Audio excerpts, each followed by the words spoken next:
My name is Enid Bevington, and on behalf of Europe Direct and Fingal County Libraries, I'm delighted to welcome you all here to Blanchardstown Library for the Europe Direct Soapbox competition. I'd like to extend a special welcome to Annette Kelly, Assistant Director of the Library Council. The Library Council has coordinated this event between all of the Irish Europe Direct centres.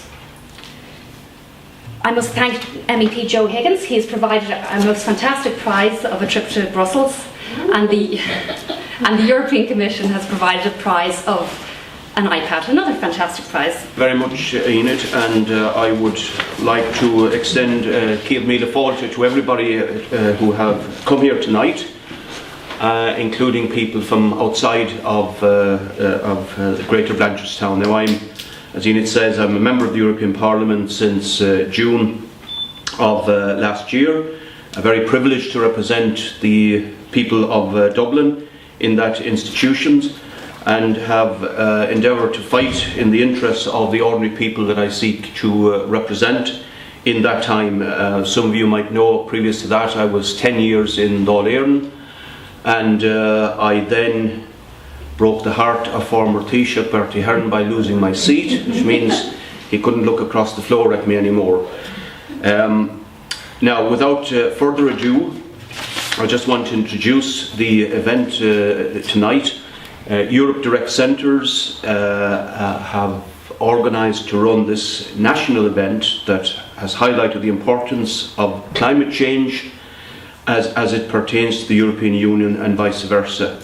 And the Soapbox competition of debate was chosen as an event that gives people from all walks of life the opportunity to speak about wind energy in this particular case. The winner will get the iPad trip to Brussels, and also a chance to win a prize of €1,000 in the national final, though I know it's concern for the environment that's driving the competitors, not the money and not the trip to Brussels.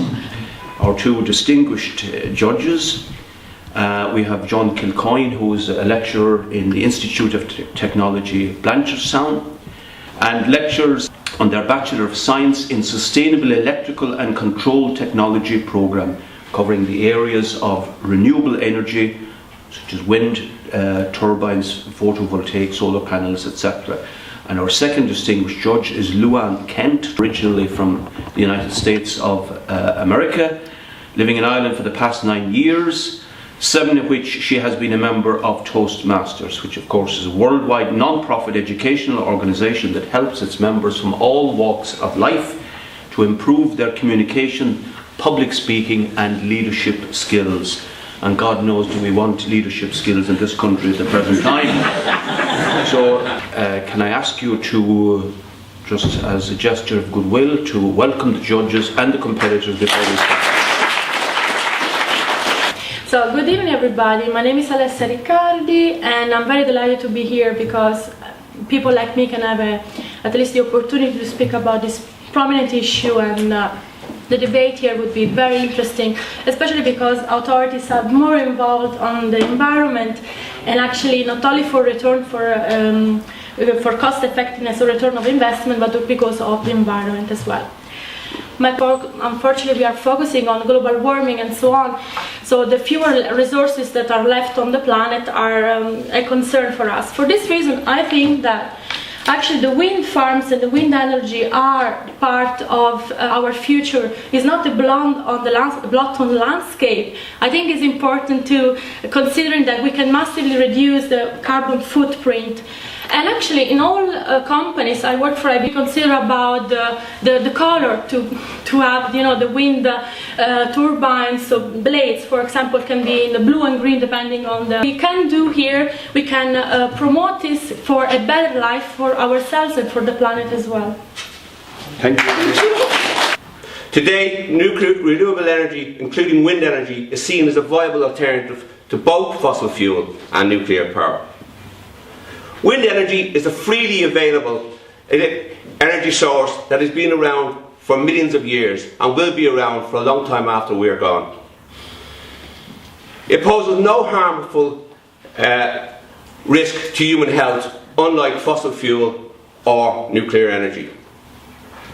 Climate change is a major environmental issue that faces us today, and wind energy has no detrimental effect on our climate. It is a little known fact that the generation of electricity from fossil fuels and nuclear energy requires vast amounts of fresh water. Now, fresh water is a scarce resource on our planet today.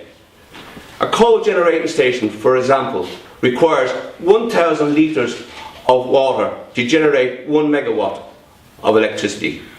A wind turbine, a 1 megawatt wind turbine, by comparison, requires no fresh water whatsoever. In our world by the use of fossil fuels.